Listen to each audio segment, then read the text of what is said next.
বিল্লাল ওর বাপের লাশটাও দেখতে পারে নাই। মানে বিল্লালের বাবা মারা গেছে, ওই লাশটা দেখার সৌভাগ্য ওর হয়নি। মানে ঘটনাটা খুব দুঃখজনক, শুনে খুব খারাপই লাগলো। আসলে আমার বাবা তো মারা গেছে, মানে আমাদের লাশ দেখার সুযোগটা হয়েছিল, যদিও বা আমরা অনেক দূরে ছিলাম, কিন্তু আমাদের জন্য লাশটা রাখছিল।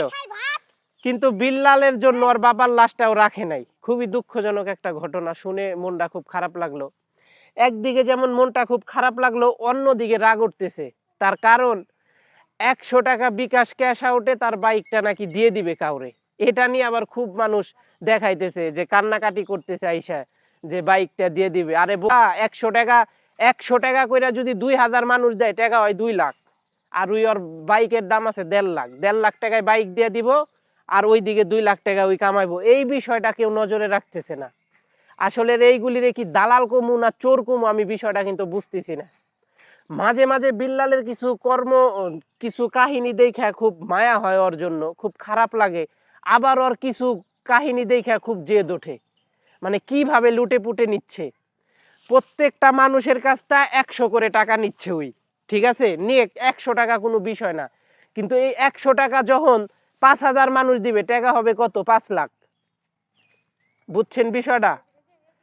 5000 মানুষ যখন 100 করে টাকা দিবে, টাকা হবে 5 লাখ। আর ওর বাইকের দাম আছে মাত্র 1.5 লাখ। ওই 5 লাখ টাকা নিয়ে 1.5 লাখ টাকা মানুষকে উপহার দিবে। মানে কি হইলো, যে বিল্লাল একজনকে বাইক দিয়ে দিল গিফট হিসেবে, উপহার দিয়ে দিল। মানে আমি বুঝতেছি না, এদেরকে কি চোর বলবো না দালাল বলবো। আর কিছু লোক লাইভ আইসা কান্নাকাটি করতে, যে আহা বাইকের সাথে কি ইমোশন জড়িত। আরে ভাই, ওই তো টাকা নিচ্ছে, টাকা ছাড়া তো আর দিচ্ছে না। নিচ্ছে 10,000 জনের কাছে, দিচ্ছে একজনের কাছে। তো এটা ভালোর কি হলো? সময় আছে এখনো, ভালো হয়ে যাও। খুব দ্রুতই তোমরা ধরা খাবা, ঠিক আছে? মানে পিপিলিকার পাখা গজে মরিবার তরে, পাখা আর গজায়ও না, ধরা তোমরা খেয়ে যাবা। পাবলিক কিন্তু বুঝে যাবে তোমাদের এই কার্যকলাপ, এগুলি উচিত না।